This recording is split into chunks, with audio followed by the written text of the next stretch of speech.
met Mr. Gandhi in the capacity of an opponent, I have a feeling that I know him better than most other people because he had opened his real fangs to me and I could see the inside of the man.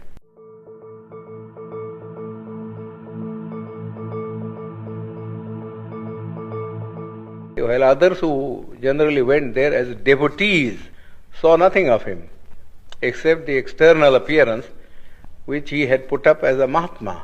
But I saw him in his human capacity, the bare man in him.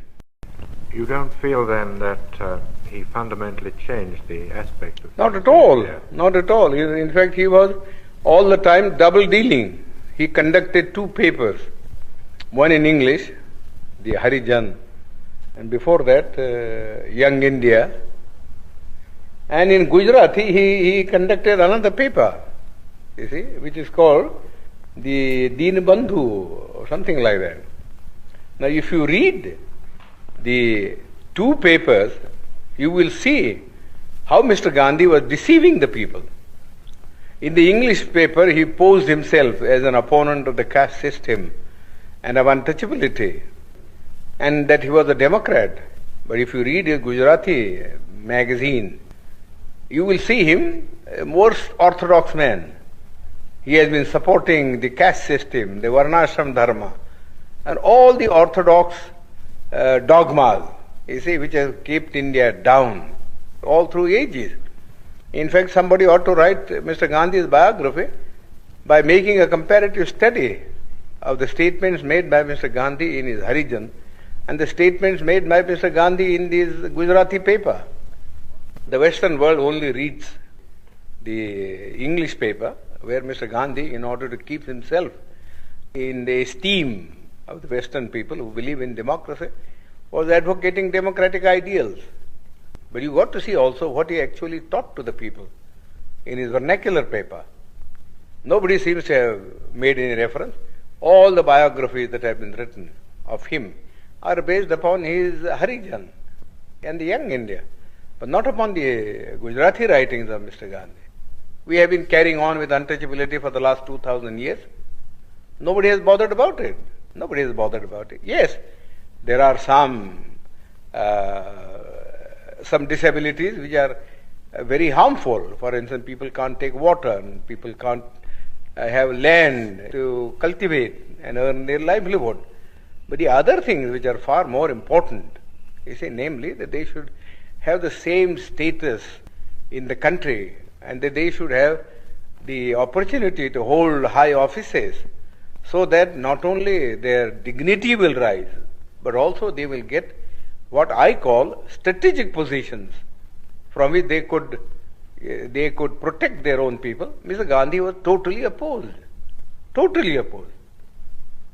He was content with things like temple entry. Temple entry, that was all the thing that he wanted to do. Which is nobody cares for Hindu temples now. The untouchables have become so conscious of the fact that temple going is of no consequence at all. You live in the untouchable quarters, just the same, whether you went into the temple or whether you did not go into the temple. People at one time would not allow the untouchables to travel by railways because of pollution. But now they don't mind because the railways won't make any separate arrangement.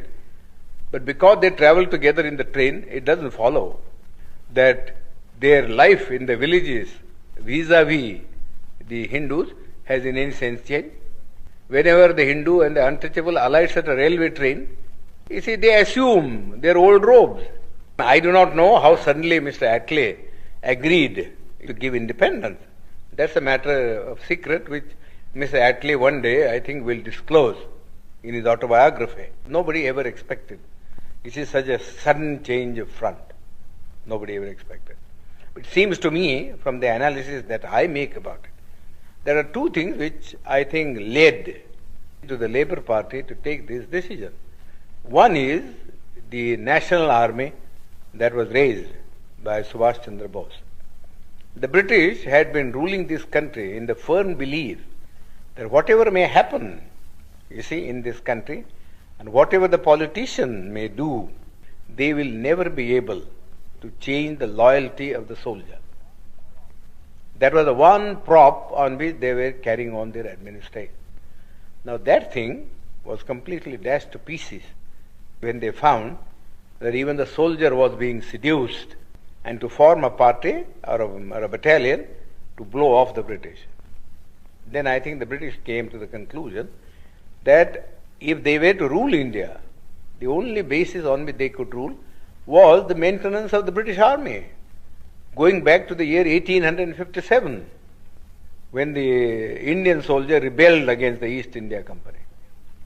And they found that it would never be possible for the British to supply India with enough European troops to keep their hold on it. Secondly, I think the British soldier wanted the disbandment of the army immediately, so that they wanted to go to their civil jobs. How much indignation there was at this gradual disbandment of the army, because those who were not disbanded felt that those who were disbanded were going to take their jobs. What's going to happen to them?